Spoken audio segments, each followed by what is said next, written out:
Hello, dear friends. Once again, a warm welcome to my channel Psychology and Beyond. Dear friends, this is a platform where I share the psychological and spiritual wisdom techniques to empower ourselves, to motivate ourselves, and to deal and heal our deepest traumas, our patterns, and have effective solutions for our problems. I'm Anita Mishra, a counseling psychologist and a therapist and a motivational speaker. In one of my sessions, a client once confessed that, come what may, uh, I have a lot of logics to defend, and I have a lot of intellectual understanding about this problem, and I'm doing everything, whatever needs to be done for preventing and taking precautions for sanitation and maintaining all the protocol of the lockdown. Yet, there is this deep fear in me which triggers me and which is not letting me have my good night sleep, which is bothering me to death. That what is going to happen in your future? How am I going to strive and survive in these difficult times?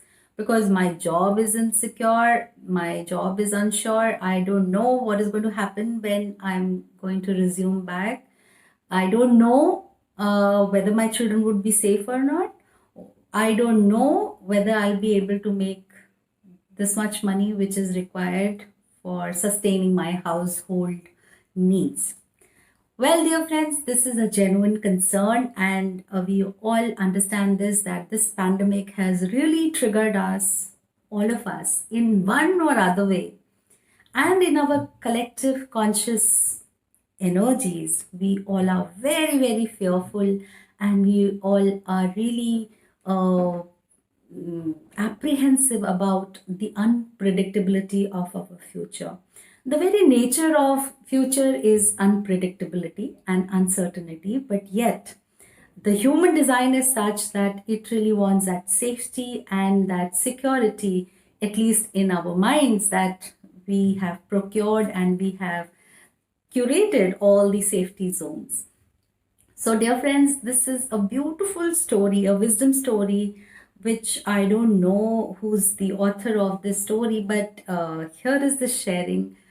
So, there was this ship, a cruiser ship, in which there was a 90-year-old man who was traveling, and there was this young fellow who used to really look at him, keeping himself very engaged and active all the time. And this young fellow, he used to wonder that this 90-year-old man was so busy with himself. And look at us, every evening we are so saddened and we are so bored. So we are looking for alcohol and we are looking for some card games and somewhat other things we are constantly seeking. And look at this 90-year-old man. How does he look so charming and vivacious? And he's always doing something or other and always busy with writing something and reading something. And so curious he was. So he went to this old man and asked him that, dear sir, could you please help me dealing with this question that how come you are so occupied and engaged? What do you do? I always see you doing something or other, writing something and reading something. So this old man replies that I am learning Chinese. And you all must be knowing this that Chinese is one of the most difficult languages in the world. And this young fellow is startled and he's surprised. And he says that why on earth do you want to learn Chinese now at this age? So this fellow asks, so what's wrong with this age? And again, this young fellow replies that, please don't mind, grandpa, but you must be in your 90s and you must be having another 5 years or 10 years maximum to survive. And what would you do after learning Chinese? So this old fellow, he first of all he laughs. He laughs loudly and cheerfully, And again, this young fellow gets really surprised that what is there to laugh. And then he replies that, okay, when I was born, the probability of my death was the same the way it is now. I may die tomorrow, or I may die after 10 years or 20 years. Who knows? Who knows how many years do I have to live and survive? But one thing I know is that I can make use of this time to do something creative, something which is replenishing my soul, which is satisfying my inner quest. And that's why I'm learning this language. Not to prove myself, not to hold any job or secure some money out of this, but I do this surely for the pleasure and joy of learning. And the probability of death is the same the day I was born. So I don't care for death. And that's why I keep myself in this now, this present now.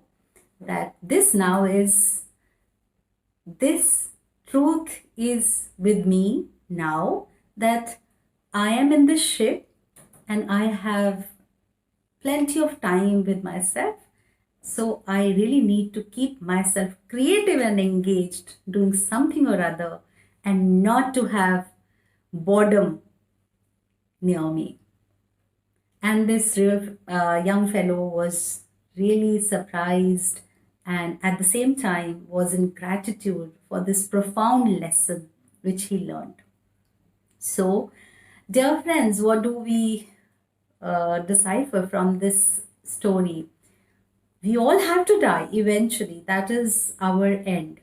But the probability is the same the day we were born, if you are really going by the logics. So, future is always about unpredictability and about uncertainty. The core understanding that we don't have control over a point. We just can control our resources to a point.